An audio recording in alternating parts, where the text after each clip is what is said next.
네, 안녕하세요. 이원재입니다. 1분기 우리나라 경제 성장률이 발표가 됐어요. 근데 전년 대비 0.1% 마이너스 성장했다 이런 발표가 났는데 분기별 경제 성장률 집계에서 1년 전보다 후퇴를 한 거는 우리나라 현대사에서 딱 3번 있었습니다. 첫 번째, IMF 구제금융. 두 번째, 글로벌 금융위기 2007년 리먼 사태 기억하시죠? 그리고 세 번째가 언제죠? 코로나 사태. 이렇게 3번. 그리고 네 번째, 윤석열의 내란. 이렇게 역사적 포인트를 하나 찍었는데 사실은 이번에 마이너스 성장이 가장 심각합니다. 왜냐? 1년 전부터 계속 우리나라 성장률이 분기마다 전년 동기 대비 0.1% 이하였어요. IMF 때도 글로벌 금융위기 때도 심지어 코로나 때도 이렇지 않았습니다. 한두 분기 떨어지면 다시 반등하는 게 우리 경제였거든요. 그래서 지금 우리 윤석열 정부가 해놓은 일이 도대체 무엇인가 계속 생각을 하게 되는데요. 이게 다 정책 실패였던 거죠. 정책 실패를 거듭하던 끝에 경제가 망가지고 있는 와중에 계엄 선포와 내란으로 거기에 그 경제를 완전히 무너뜨리게 된 게 아닌가 하는 생각이 들고 사실은 윤석열 혼자가 아니고 경제 전문가라는 분들 한덕수 총리 그리고 최상목 경제부총리가 이미 1년 전, 2년 전부터 같이 해오고 있던 일입니다. 권한대행 하시면서도 계속해서 경제는 뒷전이고 정치 노름에 정신이 없으신 것 같잖아요. 그래서 더 큰 폭풍이 오고 일본이 겪었던 잃어버린 20년 우리 이제 초입에 든 거 아닌가 이런 걱정이 전문가들 사이에서 나오고 있습니다. 윤석열, 한덕수, 최상목 이 이름들은 우리 경제 20년 마이너스 시대를 시작한 사람들로 역사에 기록되지 않을까 이런 걱정이 됩니다. 빨리 내란을 진압하고 경제 회복에 다 같이 힘을 모아야 되겠습니다. 4월 24일 금요일 뉴스토마토 끝장 뉴스 라이브 시작하겠습니다. 오늘도 날카로운 뉴스, 이 경제 이야기 포함해서 같이 나눠주실 세 분 패널 모시겠습니다. 신인구 변호사님 또 나와주셨어요. 안녕하세요. 네, 안녕하세요. 신인구입니다. 네. 이승원 평론가님, 네, 안녕하세요. 네, 3프로에서 이 경제 이야기 아주 맛깔나게 풀어주시던데요. 그거 들으셨어요? 네. 감사합니다. 오늘도 잘 부탁드립니다. 네. 네. 3%만 나가지 마시고 끝장 뉴스도 계속해서 나와주세요. 네, 열심히 나오겠습니다. 박영식 에디터님. 예, 안녕하세요. 오늘도 잘 업혀가겠습니다. 업혀가시긴요. 항상 업어가시는데 제가 업혀가겠습니다. 네, 첫 번째 이슈부터 한번 이야기 나눠볼까요? 예, 오늘 첫 번째 이슈는 문재인 전 대통령이 퇴임 후에 처음으로 이제 국회를 방문하면서 사실 어제 검찰이 문재인 전 대통령을 뇌물 혐의로 기소하면서 문재인 전 대통령의 이제 발언에 관심이 좀 쏠렸는데요. 오늘 오신 이유는 이제 4.27 판문점 선언 7주년 기념식을 찾기 위해서 퇴임 이후 처음으로 온 것이고요. 뭐 전직 대통령이 공식적으로 국회를 찾은 게 저도 이거를 처음이었구나. 라는 생각이 들었습니다. 전직 대통령이 공식적으로 국회를 찾은 게 처음이었구나. 다시 한번 깨닫게 됐습니다. 그리고 우원식 국회의장이 문 전 대통령에게는 이 검찰 기소에 대해서 잘 이해가 안 된다라면서 우려를 표하기도 했는데요. 오늘 국회를 찾은 문재인 전 대통령과 우원식 국회의장의 대화 그 내용을 저희가 좀 영상으로 준비해 봤거든요. 그 영상 먼저 보고 돌아오도록 하겠습니다.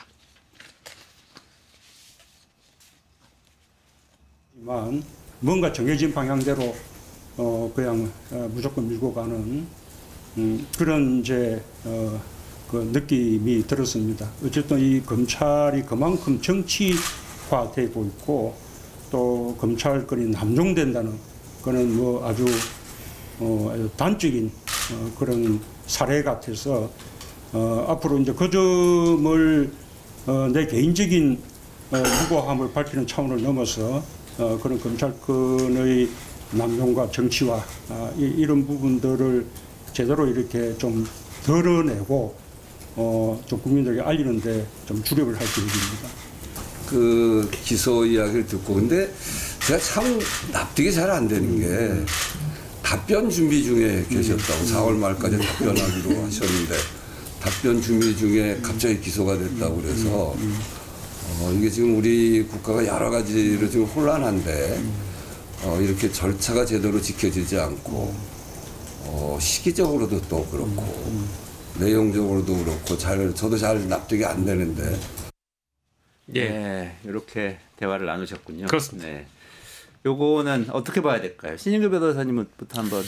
우선은 사실 이 검찰의 지속적인 그 정치화를 이제 문재인 전 대통령도 지적을 한 건데 사실 이 지금 문재인 대통령의 이제 사위죠. 사위가 이제 이상직 그 당시 이제 중앙 그 중진공. 중진공의 네. 이사장으로 가면서 사실은 이제 그 기업에 사실은 상무로 이제 뭐 취업을 했다. 이것이 뭐 대가 관계에 있다. 뭐 이런 식의 검찰 나름대로의 이제 논리가 이제 너무 빈약한 것이죠. 그리고 이 뇌물이라는 것이 상당히 입증하기 어려운 범죄 중에 하나인데 이게 그냥 덮어놓고 의심된다고 해서 뇌물로 기소할 수 있는 건 아니거든요. 그러니까 결과적으로 직무 관련성과 이 대가성이 구체적으로 입증까지 돼야 뇌물인데 지금 이 검찰이 행하고 있는 문재인 전 대통령에 대한 기소는 상당히 그런 범죄 구속 요건이라든지 입증에 관한 체계적인 정비가 안 된 상황에서 기소를 한 것이다. 그리고 이게 이제 특수수사로 봐야 되는데 특수수사의 대원칙은 문제가 있을 때 바로 핀셋처럼 짧은 시간 안에 정리를 하는 건데 이거 지금 얼마나 끌어왔습니까 사실은. 그리고 이 자체가 저 전주지검에서 이창수 중앙지검장이 과거부터 이제 했던 그 사건이 지금 이제 기소가 되는 거기 때문에 저는 정치검찰이 얼마나 개혁이 더 필요하냐, 더 나아가서는 이제는 검찰 해체에도 더 많은 분들이 공감할 수 있는 그런 검찰의 행태 아닌가라는 생각이 들었습니다. 박영식 에디터님이 이 기소에 대해서는 또 정치적 의미에 대해서 여러 가지 이제 다각도로 말씀을 주셨었는데 지금 문재인 전 대통령은 일단은 이거 자체는 굉장히 억울한 일이라고 설명을 한 셈이잖아요. 그렇죠. 어떻게 보세요? 이렇게 논쟁이 커지는 거는 정치적 의미가 좀 어떻게 해석해야 될까요? 글쎄요, 뭐 이제 논쟁이 커지는 것 자체는 좀 뭐 바람직하지 않은 것 같아요. 왜냐하면 지금 이미 대선 시기이고 대선이 오늘로서 이제 39일밖에 남지 않은 상황이잖아요. 문재인 전 대통령의 이 뇌물수수 혐의에 대한 기소 내용이 더 정치권에서 거론되고 선거 기간에 더 대두되면 될수록 사실은 미래로 나가는데 큰 도움은 안 된다라고 봅니다. 그리고 이게 또 저는 특정한 의도가 검찰에 있지 않고서는 이런 기소 조치가 과연 나올 수 있겠는가라는 생각이 좀 들어서 지금 이제 검찰 상층부의 마음이라는 건 우리를 건드리면 이렇게라도 끝까지 보복을 하겠다. 그리고 심지어 오늘 MBC 보도가 나왔습니다마는 검찰에서 줄사표를 지금 던진다고 하잖아요. 한 30명 정도가 이미 사표를 던진 상황이라고 하니까 검찰 조직의 미래를 이미 다 모든 국민들이 예상을 하고 있고 검찰 내부에서조차도 다 어느 정도 예견하고 있는 상황이라고 하면 이건 어디까지나 이제 지도부라고 해야 될지 수뇌부라고 해야 될지 검찰의 수뇌부들이 이제 정치적 보복으로 전직 대통령을 기소한 것이라고 볼 수밖에 없기 때문에 향후 이제 이 내용은 재판 과정을 지켜봐야 되겠습니다만은 법리적으로 과연 공소 유지를 할 수 있을 것인가 이제 그 대목을 좀 저희가 유심히 봐야 되겠죠.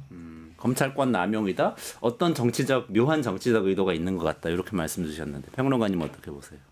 묘한 정치적 의도라기보다 명백한 정치적 의도겠죠. 제가 보기엔 그렇습니다. 일단 그 혐의 내용 보면 논리도 없고요. 앞에 설명해 주신 것처럼 논리도 없고 그 약속했던 서면 답변도 사실 이달 말까지 제출하기로 돼 있지 않았습니까? 지난 22일에 변호사가 기록관 가서 한참 살펴보고 있는 와중에 갑작스럽게 이걸 이제 언론 플레이를 하면서 기소를 해버린 거죠.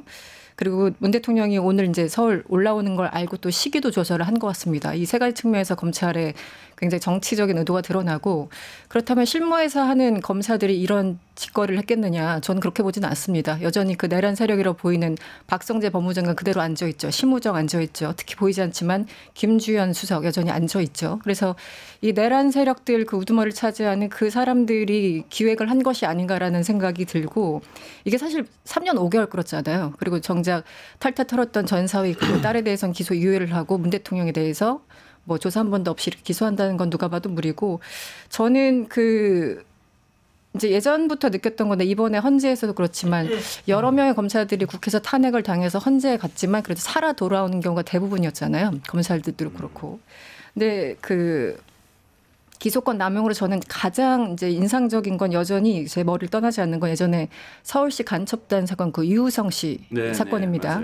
유우성 씨가 굉장히 고통스럽게 그때 당했죠. 그랬더니 이제 다른 혐의로 이제 별건 수사였나요? 그래서 이제 보복 기소를 했는데 대법원에서 보복 기소라고 했습니다만 그 공수처에서 뭐 이렇게 시한이 지났다고 해서 이 사람들 다 무혐의 처리해 버립니다. 그래서 피의자 유효성 씨는 2번이나 그렇게 검찰로부터 시달림을 받고도 아무런 구제도 받지 못하는 상황이었죠. 이번에 이제 헌재에서도 여러 명의 검사들이 다 되돌아왔죠. 저는 이런 사태가 반복되지 않도록 해야 됩니다. 그러니까 검사들이 저렇게 자기네들이 원할 때 그 내용과 상관없이 칼춤을 추는 그런 상황을 계속 반복해서 보고 있는데 여기에 대해서는 정권이 바뀌면 이들에 대한 처벌은 물론이고 법으로 이 기소권 남용을 막을 수 있는 법을 좀 다시 한번 그리고 처벌을 제대로 받을 수 있는 법을 다시 한번 재정비해야 된다고 생각합니다. 네. 법적으로 그런. 네. 예, 제가 말씀드리고 싶은 게 이게 그 어제 공소를 제기하면서 검찰이 보도제로 낸 거를 보면 박근혜 이명박과 동일하게 이 어떤 대통령의 포괄적 권한 행사 테두리 안에 들어와 있는 거라고 얘기를 했잖아요. 그러니까 이게 직무 범위가 굉장히 넓기 때문에 이 뇌물죄 혐의가 적용됐다라고 검찰은 설명을 했습니다. 근데 이제 오늘 내린 결정을 또 보면 검찰이 김건희 씨 재기 수사하면서 도이치모터스 관련돼서는 재수사를 할 건데 이 디올백 관련해서는 이제 그 한국 기각이라고 하나요? 그러니까 어쨌든 더 수사를 하지 않겠다라는 겁니다.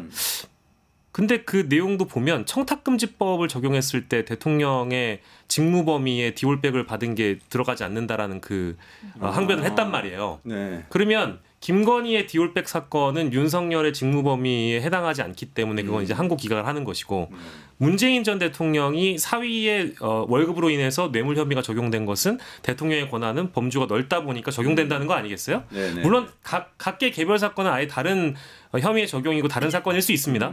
근데 그 논리 자체가 형평성의 원칙으로 봤을 때는 저는 너무 검찰이 한쪽에만 이 잣대를 들이대는 것 아닌가. 이제 그거는 꼭 설명을 오늘 새로 나온 뉴스에 또 네. 근거로 보자면 뭐 그렇게 적용할 수 있을 것 같습니다. 그러니까 저는 이게 검찰에 대한 통제가 전혀 이루어지지 않기 때문에 그러는 건데 사실 노무현 전 대통령도 검찰개혁하려고 부단히 애를 썼죠. 근데 결과적으로 검찰권은 훨씬 더 비대해졌습니다. 그리고 MB 정권 들어와서는 지금의 이 특수부 검사들이 엄청나게 출세하는 이제 그런 기회가 됐었고요.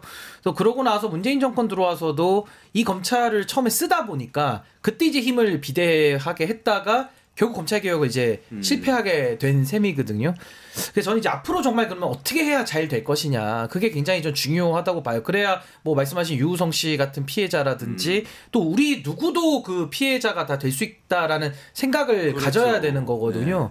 그렇다면은 검찰에 대해서 할 수 있는 조치들. 첫 번째로 생각나는 거는 검사들도 똑같이 당하는 게 좋지 않겠습니까?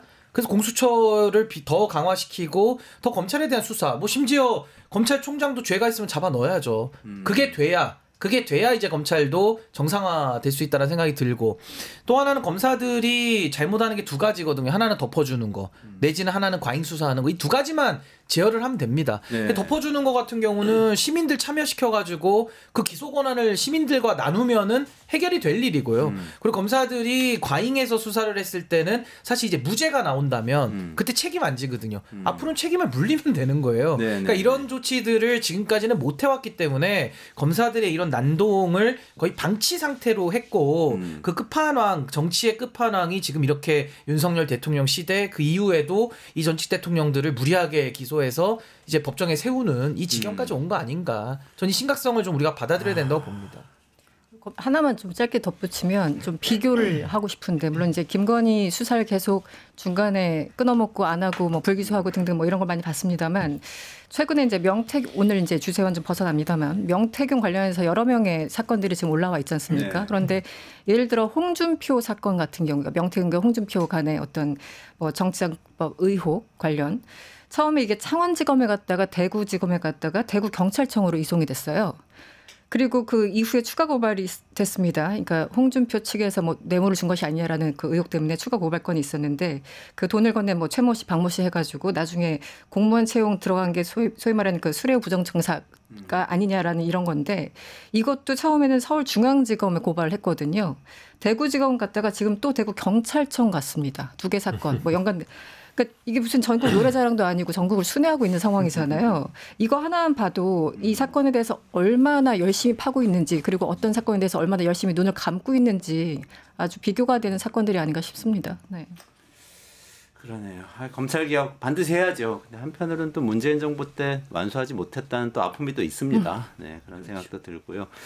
근데 또 특이했던 게 우원식 의장이 위수령을 언급을 했더라고요. 아, 그 얘기 소개 좀 해주시죠. 맞습니다. 그 위수령이라는 게 문재인 전 정부 때까지, 그러니까 정확히 2018년까지 이제 존재했던 제도이고 이거는 좀 불쾌하긴 한데 국회 동의 없이 대통령이 군사를 움직일 수 있는 그런 권한이 있는 위수령입니다. 위수령이라고 부르는 것이죠. 근데 이거를 폐지를 했는데 우원식 의장이 문재인 전 대통령에게 만약에 그때 위수령을 폐지하지 않았더라면 야 이번에 이 비상계엄이 내려진 상황에서 어떻게 할 뻔했냐 그런 이제 어찌 보면은 뭐 치하를 좀 해주신 거죠. 그래서 그 내용도 저희가 잠깐 영상으로 준비해봤는데 함께 만나보고 돌아오겠습니다. 이번 이제 비상계엄을 하면서 대통령이 정말 큰 일을 해놓으셨더라고요. 위수령을 그때 폐지하셨잖아요. 근데 위수령이 살아 있었더라면 위수령은 국회에서 해제하는 절차가 없어서 위수령이 살아 있었더라면 정말 국회가 속수무책으로 그냥 당할 뻔했었어요. 그래서 네, 그 역사적으로 보면 이게 이제 이승만 때 만들어진 거고 박정희 때도 이게 뭐 여러 세 차례 정도 발동한 사례가 실제 있고요. 그런데 이 대통령령 68호인 대통령이 국회 승인 없이 공공질서 유지를 위해 군대를 동원할 수 있는 권한인 위수령을 문재인 전 대통령이 2018년에 폐지를 했기 때문에 우리가 지난 12월 3일에 있었던 그 비상계엄 사태 때 만약에 국회가 이제 의회 의결로 비상계엄을 저지를 했지만 만약에 위수령이 남아 있어서 윤석열이 발동을 했다면 속수무책 없이 당할 뻔했다. 이거에 대한 내용을 이야기를 한 겁니다. 그거는 국회에서 계엄처럼 해제하거나 이럴 수 없는 승인 없이 뭐 그냥 대통령령 68호에 명시돼 있었던 건데 이걸 지금 법령정보센터 들어가서 위수령을 검색하면은요 아예 없습니다. 내용 자체를 볼 수가 없습니다. 그러니까 이미 폐지됐기 때문에 나오지가 않습니다. 2018년에 그러니까 그게 문재인 정부 때 폐지가 기억이 납니다. 이제 2016년 말부터 17년 초까지 탄핵 정국이었죠. 박근혜 탄핵 정국이었고 그리고 그 다음이었던 2018년에 당시 민주당 이제 이철희 의원이 그때 문건을 공개하면서 이제 알려졌죠. 이 위수령이 문건이다. 그래서 그때 보면은 와 이게 정말 그러니까 검토했다라는 거였어요. 한마디로 박근혜 탄핵 때 이제 촛불 시위대들이 워낙 많이 오니까 시위대를 한마디로 진압 혹은 탄압하기 위해서 이 위수령을 검토했다라는 것 때문에 위수령 발동을 검토했다. 박근혜 정부가. 네. 그래서 이제 이철희 의원이 발표하면서 이제 알려진 사실이거든요. 그래서 이제 그걸 계기로 아마 이철희 의원이 그 문건을 공개 안 했다면 그래서 이슈가 되지 않았다면 그냥 또 모르고 지나쳤을 수도 있어요. 저는 오늘 이제 다시 이걸 보면서 그때 이철희 의원이 큰일 하셨구나 뭐라는 생각을 다시 한번 했었고 뭐 그렇습니다. 어쨌든 그 군사정권 시절 앞에 말씀해 주셨지만 이제 70년대 군부대가 뭐 시위나 이런 것들 진압하기 위해서 사실 많이 악용됐었던 거거든요. 그런데 70년 동안 그 법이 있었는데 1950년에 제정됐으니까 70년 동안 단어 한 개 정도 바뀌는 정도였고 그냥 있었던 거예요. 그냥 그대로 박제돼서 있었던 법인데 어쨌든 없앴으니까 뒤늦게나마 뭐 잘한 일이죠. 네. 그렇군요. 이게 우리가 군사 독재 정권을 거쳤잖아요. 근데 그거를 완전히 혁명으로 단절한 게 아니고 프랑스나 이런 나라처럼 한 게 아니고 어쨌든 계속해서 그 헌법을 이어받아서 막 덧붙이면서 이 법 체계를 만들다 보니까 그런 것들이 많이 남아 있었나 봐요. 그러니까 뭐 위수령 같은 경우가 이제 2018년도 이제 9월달에 이제 완전히 폐지가 된 건데 사실은 이제 뭐 위수령뿐만 아니라 이 계엄권 같은 경우도 뭐 지금 이제 헌법에 들어가 있는 조항이다 보니까 사실은 이 친위 쿠데타라는 게 어떤 제도가 있더라도 그 제도를 무시하면서 군을 동원할 때 늘 문제가 되는 거거든요. 그러니까 제도도 좋은데 또 제도로 다 이걸 막을 수는 없는 겁니다. 누가 법을 지켜가면서 쿠데타를 하는 경우는 없거든요. 그래서 사실은 이제 우리 민주주의가 발전된다는 것 자체가 결과적으로는 이런 제도를 어떻게 더 현실화하고 정말로 다시는 이 땅에 이런 친위 쿠데타가 일어나지 않도록 막느냐 조금 더 제도 그 이상의 무엇이 더 필요한 거 아닌가 그런 생각도 좀 듭니다. 네, 알겠습니다. 이렇게 일단 얘기 나누시고 두 번째 뉴스로 한번 넘어가 보겠습니다. 뉴스토마토가 12.3 내란을 막아낸 시민영웅 1000명 찾기 프로젝트를 진행합니다. 내란을 막고 탄핵 소추를 이뤄낸 시민영웅 1000명을 찾아내 대한민국 민주주의의 역사로 기록하고 시상의 본보기로 삼음으로써 민주주의를 더 널리 확산하기 위한 프로젝트입니다. 이 과정에 직접 참여했거나 참여자를 추천해 주실 분들은 우측 제보하기 QR코드나 아래 메일로 추천 및 제보해 주세요. 많은 참여 바랍니다. 뉴스토마토와 함께해 주실 분들을 기다립니다.